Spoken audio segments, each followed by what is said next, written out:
예, 이번 시간엔 학습에 대해서 공부를 하도록 하겠습니다. 우리가 지금 합작에서 경영 그리고 경영평가 아직 이 단계에 있는 주요 이슈들에 대해서 공부를 하고 있죠. 사실 이 학습과 문화 역시 경영을 어떻게 잘할 거냐 하는 것과 관련된 이슈들입니다. 그래서 이 프로세스상에서는 이게 빠져 있길래 이렇게 추가 이슈라고 적어놨습니다. 여하튼 이번 시간에는 학습에 대해서 좀 공부를 하도록 하겠습니다. 이 합작 투자 그 성과가 뭐냐를 가지고 일전에 한번 논의를 한 적이 있습니다. 성과라는 게 기본적으로 이 재무적 성과를 의미하는 건 아니다. 이 기본적으로 이 모기업이 합작회사 성과에 대해서 얼마나 이 만족을 하느냐, 즉 다시 얘기해서 원래 가지고 있던 그 목표를 어느 정도 달성하느냐가 기본적으로 주다. 만약에 그 합작회사가 좀 독립이 돼 있다, 즉 그 자율성을 가지는 프로핏 센터로서 자리매김한다, 그러면은 재무적 성과가 주가 되겠죠. 하지만 대체로는 이렇게 생존, 그러니까 지금 현재 존속하고 있느냐 없느냐, 재무적 성과 그리고 전반적 만족도, 목표 달성 여부 이런 걸 가지고 따진다. 이렇게 소개를 했습니다. 이것과 마찬가지로 또 굉장히 중요한 게 바로 학습입니다. 모기업의 학습 목표를 어느 정도 이제 달성을 했는지, 학습 측면에서 모기업에서는 만족도가 이제 높은지 여부를 가지고 이제 성과가 있다 없다를 판단하는 것이죠. 그만큼 이제 학습이 그 합작 투자 성과에서는 중요한 이슈입니다. 우선 이 학습을 하는 대상, 그러니까 이 지식을 폴라니 교수가 두 가지 형태로 나누었습니다. 하나는 이제 형식지고 다른 하나는 암묵지입니다. 근데 형식지는 문서로 이렇게 가능한 그러한 지식입니다. 그래서 구체적이고 코드화할 수가 있고 공식적이고 체계적이죠. 그래서 쉽게 이전이 가능합니다. 우리가 책을 통해서 이 지식을 습득을 할 수가 있습니다. 이렇게 나타낼 수 있는 표현 가능한 지식을 형식지라 그러고, 반면에 그 문서화할 수 없는 게 있습니다. 예를 들자면은 삼성전자의 아주 오래된 경력을 가진 엔지니어, 이제 그분이 가지고 있는 지식은 그분이 표현할 수 있는 범위를 훨씬 넘었을 겁니다. 이 표현할 수 없는 그 부분에 해당되는 게 바로 암묵지입니다. 우리 일상생활에서는 어떤 게 있을까요? 어머니의 그 손맛, 맛이 아주 기가 막히죠. 하지만 그걸 표현할 수가 없습니다. 이건 전부 암묵지에 해당이 됩니다. 그래서 개인적이고 직관적이고 이전이 어렵습니다.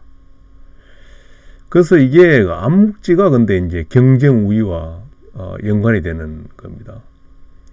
암묵지는 쉽게 모방이 불가능합니다. 경쟁사가 우리의 암묵지를 이전해 가기가 어렵습니다. 근데 역으로 이제 우리가 필요한 것은 바로 이 경쟁사의 암묵지인 것입니다. 그죠? 그래서 이 암묵지가 이 암묵지의 이전이 어렵기 때문에 암묵지가 이전되려 그러면은 이 가르치는 사람하고 그걸 배우는 학생이 밀착해야 됩니다. 서로가 이렇게 밀착해서 해야 이 암묵지가 이전이 가능합니다. 그렇기 때문에 이 암묵지의 이전은 합작회사 형태가 가장 유리합니다.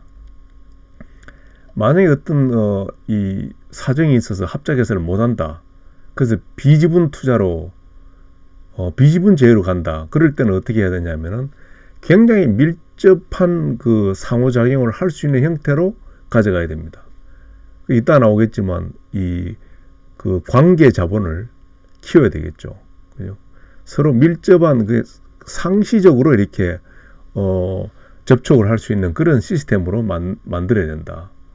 그래서 일단 우리가 거버넌스 통치 구조로 생각한다 그러면은 합작회사 형태가 가장 암묵지 이전에 그 효과가 있는 형태다, 이렇게 이야기할 수 있겠습니다.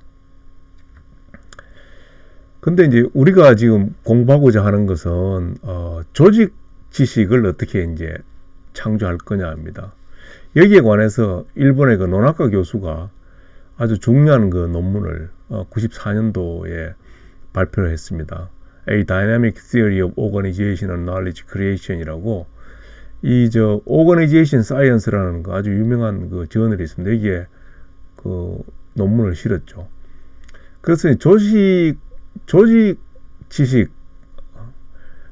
지식을 어떻게 이제 창조할 것이냐 하는 것은 출발점이 개인이 가지고 있는 지식입니다. 개인의 지식을 어떻게 하면 조직적으로 증폭을 시키고 그렇게 해서 이 조직의 한 부분으로 구체화시킬 거냐 하는 프로세스로 이 조직 지식의 창조를 이해를 해야 된다는 겁니다. 좀 더 구체적으로 보자면은 아까 우리가 지식을 암묵지와 형식지로 나눈다 그랬습니다. 그러면은 암묵지와 암묵지, 그리고 암묵지와 형식지 간의 상호 이 작용을 통해서 이러한 이 프로세스를 만들어 나가야 된다는 것이죠. 즉 다시 이야기해서 조직 지식의 회사 지식의 창조는 출발점은 개인의 암묵지입니다. 개인이 가지고 있는 경험을 통해서 축적된 그 지식을 어떻게 하면 사회화, 그러니까 다른 개인하고 조직 구성원들 간의 이 사회화를 통해서, 그러니까 경험 공유를 통해서 이 암묵지를 증폭을 시킵니다. 그러니까 좀 더 이 많은 양의 그 암묵지를 창조를 하는 작업이 먼저 이루어져야 된다는 것이죠. 그러고 난 뒤에 이 표출화를 시켜야 되는 겁니다. 그러니까 이 증폭되는 그 암묵지를 형식지로 바꿔줘야 된다는 거죠. 형식지로 바꿔줘야, 그러니까 표현 가능한 지식으로 바꿔줘야 조직 내에서 유포가 되는 것입니다. 그래서 암묵지에서 구체적인 개념을 도출한다 하는 표출화, externalization 과정을 거치고 그 다음에 이제 그걸 체계화해서 그 조직 지식으로 전환을 시킵니다. 그 연결합니다. 그러면은 이렇게 연결화되어 있는 거를 그 개인들이 이걸 보고 또 이 공부를 내서 자기 걸로 만든 겁니다. 내부화하는 겁니다. 그렇게 해서 또 다시 이제 되풀이 되는 거죠. 기업에서는 이 개인 간의 이 연결을 해서 사회화를 만들므로 인해서 이 개인이 가지고 있는 암묵지의 증폭을 만들고 또다시 형식지로 표출화해서 조직 내에 조직 지식으로 만들고, 이런 과정을 거치는 겁니다. 그래서 이 개인 간의 사회화 과정이 매우 중요합니다. 출발점으로서. 그래서 우리 조직에서 보면 어떨까요? 사실은 지식이라는 게 요즘 정보 지식 사회에서는 경쟁 우위의 어떤 원천입니다. 그렇다면은 기업이 확보하는 지식의 양을 극대화하는 게 사실은 우리의 화두인데, 출발점이 개인 간의 암묵지의 상호작용을 통해서 그걸 극대화하는 작업을 해야 될 텐데, 그러려면은 이 암묵지를 많이 가지고 있는 개인을 확보를 해야 되겠죠. 즉 경험을 많이 가진 이 경력자를 뽑는 그런 것도 하나의 방법이 되는 것이죠. 그래서 여기에 사실 많은 의미가 함축이 되어 있습니다. 하나씩 풀어서 한번 보도록 하죠. 자, 그래서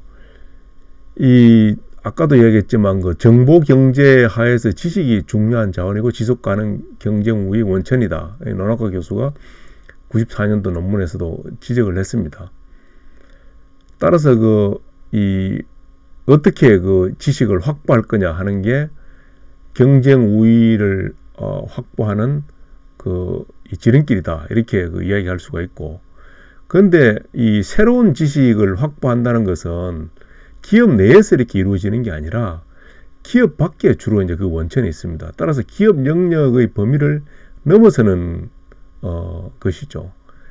따라서 이 지식 획득 학습이 그 제휴를 통해서 이렇게 동기부여가 되는 것입니다. 그래서 제휴가 지식 획득 학습의 목적으로 많이 사용되는 것이죠. 따라서 우리가 추가적으로 이야기할 수 있는 것은 뭐냐 하면은, 파트너들이 상이한 경험이나 역량을 보유할 때 제휴에서 학습 기회를 많이 가질 수가 있다고 할 수 있는 거죠.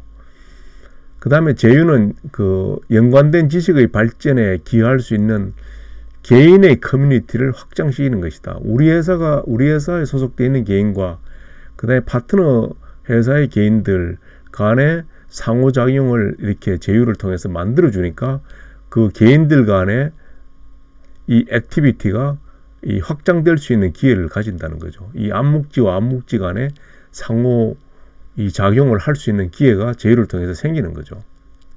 그래서 이 조직 학습에서 제휴가 매우 중요하다는 것입니다. 존 차일드 데이비드 폴크너 교수가 작성한 코퍼레이티브 스트래티지에 의하면은, 조직 학습에서 필요한 세 가지 구성 요소가, 첫 번째가 학습 의도입니다. 학습 의도가 있어야 된다는 거죠. 즉 학습하려는 계획이 있어야 되는 겁니다. 두 번째가 능력입니다. 학습할 수 있는 능력. 세 번째가 이 창출된 지식을 조직 자산으로 이렇게 전환을 하는 겁니다. 이 세 가지 구성 요소가 이 조직 학습에 필요한 조건입니다. 그래서 학습 의도가 있어야 된다. 첫 번째. 계획이 있어야 된다는 거죠. 학습 의도에는 협동적 의도가 있고 경쟁적 의도가 있습니다. 협동적 의도가 가장 이상적이죠. 그러니까 서로가 협동해서 새로운 어떤 지식을 확보하려고 하는 그런 의도가 협동적 의도입니다. 근데 이 아이디얼한 케이스는 없지는 않지만 드물죠. 대다수는 경쟁적입니다. 경쟁적 의도라는 것은 뭐냐면은 상대방이 가지고 있는 노하우라든지 기술을 배우려고 하는 그런 의도죠. 근데 일반적으로는 경쟁적 의도입니다. 여하튼 어쨌거나 의도가 있어야 되는데, 문제는 뭐냐면 경쟁적 의도가 양사 간의 능력의 차이가 있을 때, 학습 역량의 차이가 있을 때는 이 경쟁적 의도가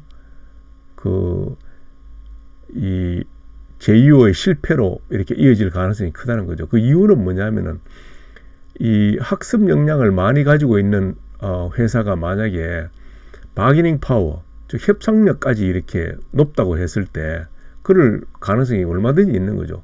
대체로 학습 역량이 높은 회사가 이 협상력이 높은 경우가 많습니다. 그런 경우에는 좀 더 이 경쟁적인 의도를 가지고 상대방 파트너의 노하우를 또는 지식을 확보하려고 그러고, 이건 또다시 그 회사의 포지션을 강화시켜 주는 거고, 이렇게 이제 악순환이 되는 것입니다. 그러면 결국은 비교 열의에 있는, 그러니까 경쟁 열의에 있는 파트너는 협조를 잘 안 하려고 그러죠. 그러면은 그 제휴는 성과를 얻지 못하게 되는 것이죠. 여하튼 첫 번째 필요 조건이 학습 의도가 있어야 되는 겁니다. 두 번째는 역량이 있어야 됩니다. 역량이라는 것은 그 지식이 이전 가능해야 되는 것입니다. 이전할 수 없는 지식도 많이 있는 거예요. 특히 이제 아까 얘기한 암묵지 같은 경우에 암묵지의 정도가 너무 높다 그러면은 지식 이전성이 좀 없다고 볼 수가 있는 거죠. 두 번째가 수용성입니다. 수용성. 이 뭐냐면 새로운 지식에 대한 내부 구성원들의 어떤 받아들이려고 하는 수용성인데, 특히 이제 엔지니어들이 파트너가 가지고 있는 이 높은 수준의 기술을 잘 안 받아들이려고 하는, 평가절하하려고 하는 그런 경향이 왕왕 있습니다. 그런 수용성에 문제가 있을 수가 있는 것이죠. 그 다음에 경험이 있으면은 그만큼 학습 역량이 높다고 볼 수가 있습니다. 그 다음에 중요한 게 흡수 역량입니다. 흡수 역량은 뭐냐면은 그 학문적으로 정의는 어떻게 되냐면은 기업이 새로운 아이디어를 확보하고 그리고 그 아이디어를 이해하고 그 조직 내에 그 융화를 시켜서 그 다음에 그 새로운 제품에 또는 새로운 서비스에 이 융화된 아이디어를 응용하는 일련의 이 프로세스를 이 흡수 역량이라고 합니다.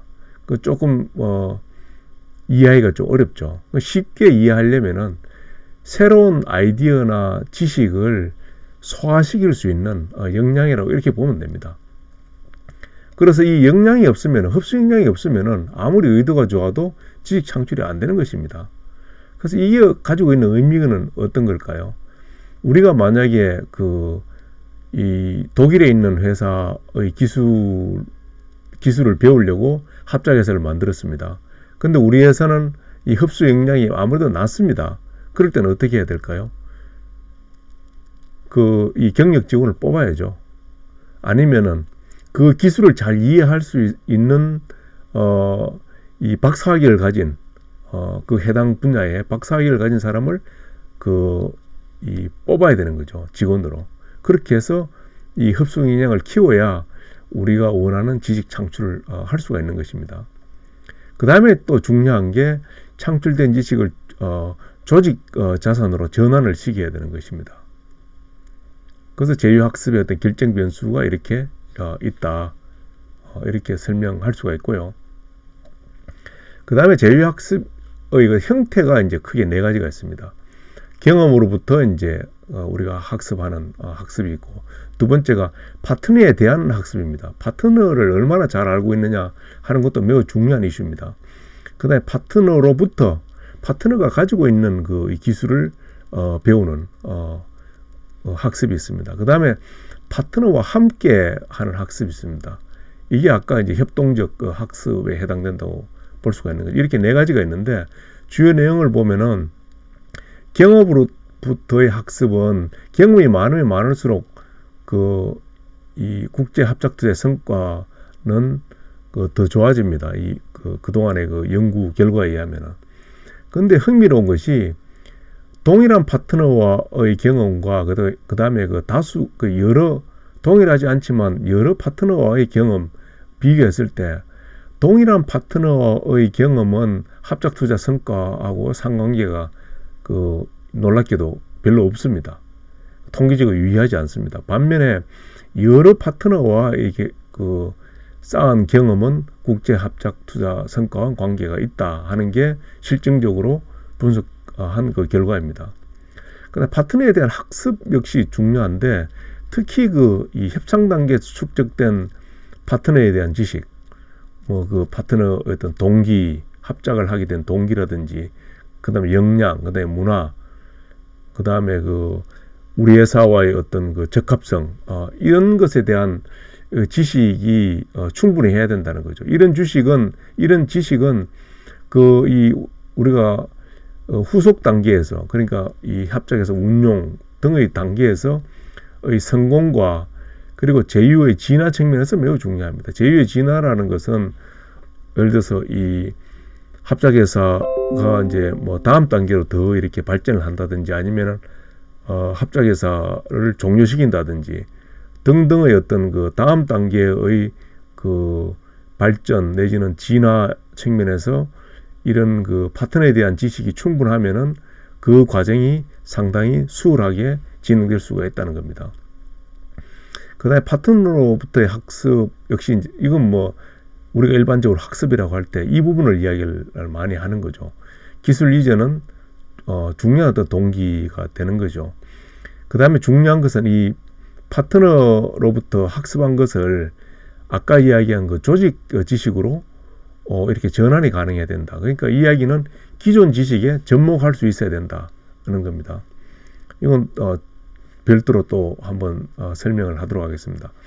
파트너와 함께 하는 그 학습은 이 서로 보완적인 자원들의 통합을 통해서 이렇게 상호 학습은 일어날 수가 있고, 그 다음에 그 제휴에서 창출한 지식을 이 개별 이익으로 이렇게 쓸 수가 있는 거죠. 그래서 내부화를 통해서 다른 영역에서의 사용을 할 수가 있다.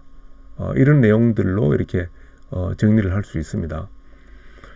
그렇다면은 그 조직 학습의 장애 요인이 어떤 것이 있느냐? 그 푸식이 발표한 논문에 의하면은 그 효과적인 그 학습의 방해 요소로서 세 가지를 들고 있습니다.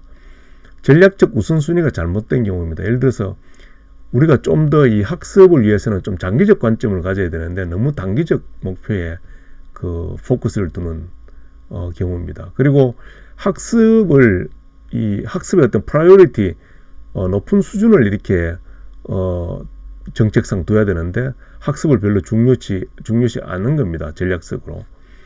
그러니까 두 번째가 이제 통제의 그 포커스를 학습에 두지 않는 겁니다. 그래서 올바르게 이렇게 효과적인 학습을 하려면은 학습 성과에 대한 보상책을 적절히 이렇게 마련하는 것이 중요합니다.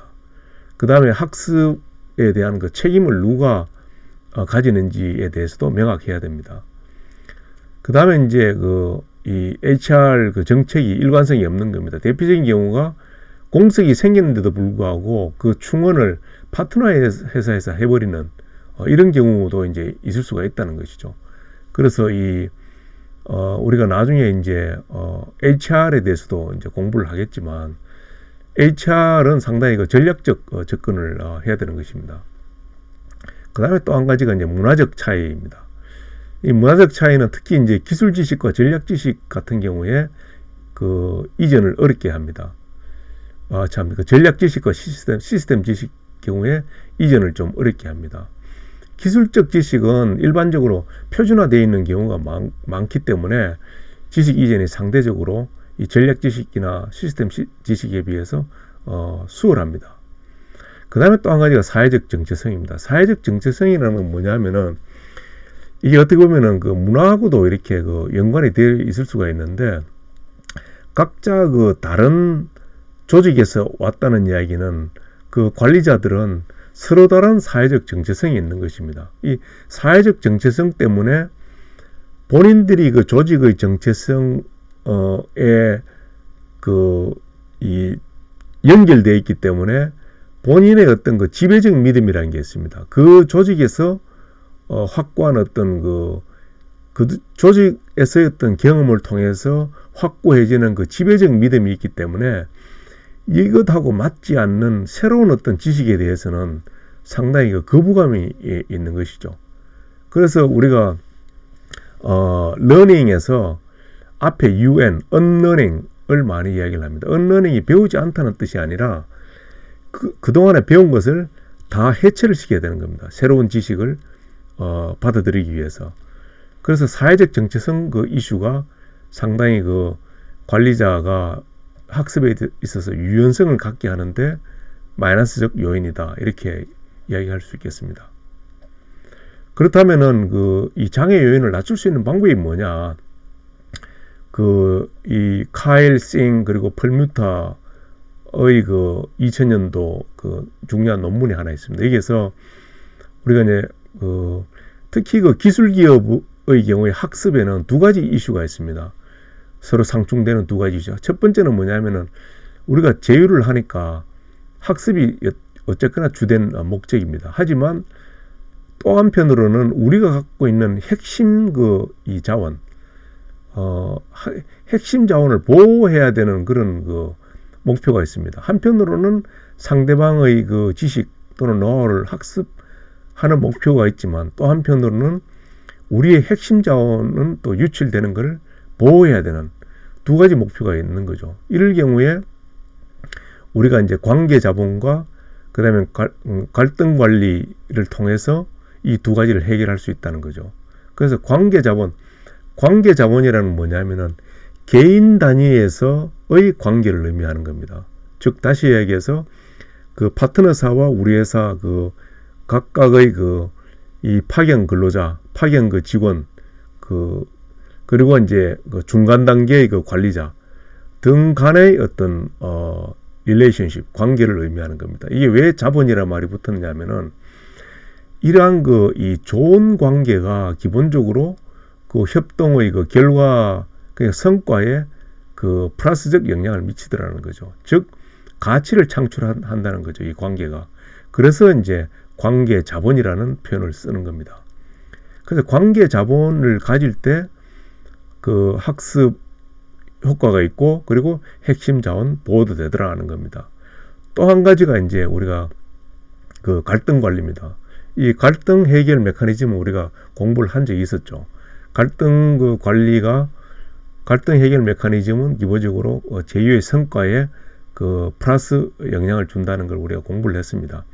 그래서 이 논문에서 살펴봤더니 학습을 이렇게 학습 성과를 가져오는 것은 맞는데 핵심 자원 보호는 갈등 관리를 통해서 이 연결이 되는 게 통계적으로 유의하지 않다는 게 밝혀졌습니다. 그래서 이 부분은 성립이 되지 않지만 여하튼 관계 자본과 갈등 관리 두 개를 함으로 인해서 학습과 핵심 보호 자원 모두의 어떤 성과가 있더라 하는 연구 결과가 있습니다.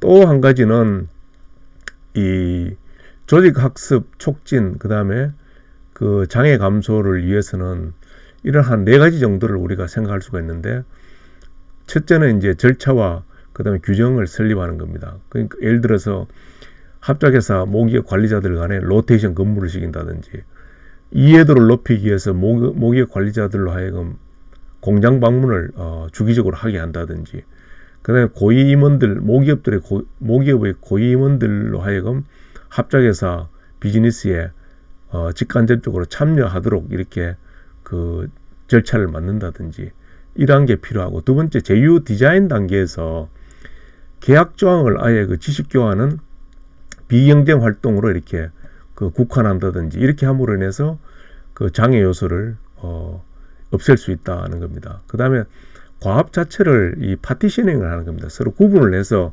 독점 기술 유출을 이제 방지해 줄 수도 있고 그 다음에 그 HR 통제를 통해서 즉 이제 고위층이 이제 적극적으로 개입을 하게 함으로 인해서 학습을 촉진하고 그리고 그 기회주의를 방어할 수가 있다.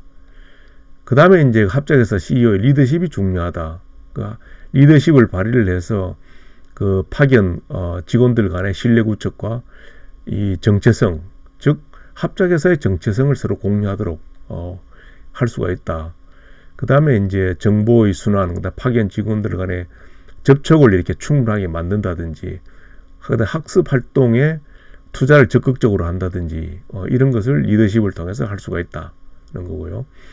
그 다음에 성과 평가도 역시 그 조직 학습을 촉진시키는 부분입니다. 그래서 학습 성과 및 프로세스를 이렇게 평가를 그 지표를 통해서 해줘야 된다. 예를 들자면은 결과 지표로서는 그 경쟁 우위 혁신 제품을 얼마나 우리가 이제 합작회사에서 만들어냈는지, 그 다음에 지식 유출 정도를 이 평가를 해줌으로 인해서 이걸 방어할 수가 있는 거죠. 그 다음에 예측 지표로서 이제 특허 등록 비율이라든지, 그 다음에 R&D 비용 등을 통해서 이제 우리가 나아갈 방향대로 나아가고 있는지를 평가할 수가 있는 거죠. 그래서 그 사례를 우리가 이제 누미라는 그냥 도요타와 이 GM 간에 1984년도에 이제 만든 합작회사입니다. 그래서 이 그 도요타는 미국에 본격적으로 진출하기 전에 미국 근로자와의 이 관계 설정, 미국 근로자를 어떻게 그 관리할 거냐 하는 걸 배우고 싶었고, GM은 도요타가 가지고 있는 그 린 생산 시스템, 그 당시는 첨단이었죠. 도요타 그 생산 시스템을 배우고자 했습니다. 그래서 84년도에 이렇게 그 합작을 했는데, 그동안에 별 GM 본사의 그 생산성이 일본 회사들의 생산성과 큰 차이가 있었습니다. 이게 뭘 표시하느냐면은 그 차량 하나를 만들 때 들어가는 시간입니다. 이 일본 회사 대비 이 미국 회사가 월등히 높습니다. 그만큼 비효율적이라는 거죠. 그런데 98년도부터 이게 뭐 상당히 이 GM이 그 효율성이 높아집니다. 그래서 거의 2003년도에는 일본 회사와 차이가 별로 없습니다. 그만큼 GM 모기업이 그 누미라는 그 도요타의 합작회사를 통해서 배운 학습 효과가 모기업에 나타나는 거죠. 그래서 어떤 조치를 취했느냐를 보면은 그동안에 이 학습 장애 요인들이 이렇게 있었습니다. 이게 처음부터 이게 안 배우려고 했던 게 아니고 배우려고 노력을 했는데 잘 이루어지지 않았던 게 뭐냐면은 인과관계가 못하는 겁니다. 그러니까 경쟁회사가 아무리 배우고 싶어도 어떤 게 원인이 돼서 성과가 저렇게 좋은지를 모르는 겁니다. 인과관계 모성이 있기 때문에 이해를 잘 못하는 거죠. 아무리 GM이 도요타의 혁신 생산 시스템을 배우려고 해도 뭐가 어떻게 해서 결과가 저렇게 났는지 인과관계에 대해서 이해를 못하는 겁니다. 두 번째가 리더십이 없었던 거죠. 세 번째가 학습에 대한 투자가 부족했고, 그 다음에 학습된 걸 갖다가 본사에 이렇게 내부적으로 구축하는 시스템이 없었고, 마지막으로는 엔지니어들이 우리 회사 개발된 것을 대해서 좀 비하하는 NIH 증후군이 있었습니다. 이런 걸 갖다가 어떻게 이제 GM에서 조치를 취했냐면은 직원들하고 그다음에 공급업체 직원들이 트레이닝을 계속 바꾸고 누미 공장을 계속 방문을 했습니다. 그리고 이 테크니컬 리에이전 오피스라는 제도를 만들어서 여기서는 어떤 걸 하냐면은 누미에서 일어나는 지식을 정리를 해서 본사에 배포를 계속합니다. 그래서 이 TLO가 작성한 정보를 강화시키고 그걸 공유하는 작업을 합니다. 그 다음에 이제 누미 파견되어 있는 직원들이 네트워크를 이렇게 해서 활동을 할 수 있게 하고, 그 다음에 GM 경영진들이 이제 직접적으로 참여를 합니다. 이 학습에 대해서. 근데 결정적으로 이제 리더십이 상당히 문제가 됐는데, 잭 스미스라는 CEO가 92년 취임하면서 이 학습에 대해서 완전히 프라이어리티를 두게 됩니다. 그래서 GM 경영진의 누미 출신들의 임원들이 많이 배치가 됩니다. 그래서 린 생산 시스템을 보다 더 잘 이해하게 됩니다. 그 다음에 학습 활동에 대해서 이제 아까 이야기한 TLO 역할을 점차 이제 확대를 하고, 그 다음에 다른 GM 공장들에도 TLO 시스템을 도입을 해서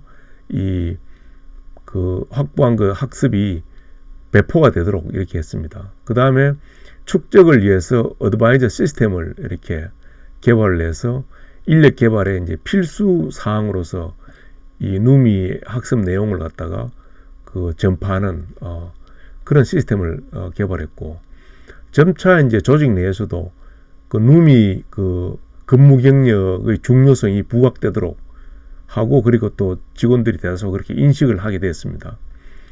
그 다음에 이런 NIH 증후군이 있었는데, 성과가 월등히 이렇게 누미의 성과가 높다는 걸 서로 알게 됨으로 해서 이런 게 자연히 없어졌습니다. 자, 결론을 이게 정리를 하자면은 지식 획득 및 학습이 제휴의 중요한 동기 중 하나이다. 지식은 형식지와 암묵지로 구분될 수 있으며 합작회사를 통한 암묵지 이전이 가장 효과적이다. 조직의 지식 창조 프로세스는 암묵지와 형식지 간의 상호작용을 통해서 이루어지며 사회화, 표출화, 연결화, 내부화 과정을 거친다. 제휴학습에는 경험으로부터의 학습, 파트너에 대한 학습, 파트너로부터의 학습, 파트너와 함께한 학습 등이 있다. 조직학습의 장애 요인으로서는 잘못된 전략 우선순위, 통제 시스템의 포커스 문제, 일관성 없는 HR 정책, 문화적 차이, 사회 정체성의 차이 등이 있다. 그 다음 조직학습 장애 요인을 낮출 수 있는 방안으로서는 조직 절차 규정을 설립을 하고 제휴 디자인에서 장애 요인을 낮출 수 있는 방법을 도입을 하고, 그 다음에 그 CEO의 리더십이 중요하고, 그 다음에 평가 시스템을 갖추는 것이 중요하다 설명을 했습니다. 그 다음에 마지막으로 누미 사례를 소개를 했습니다. 여기까지 하도록 하겠습니다.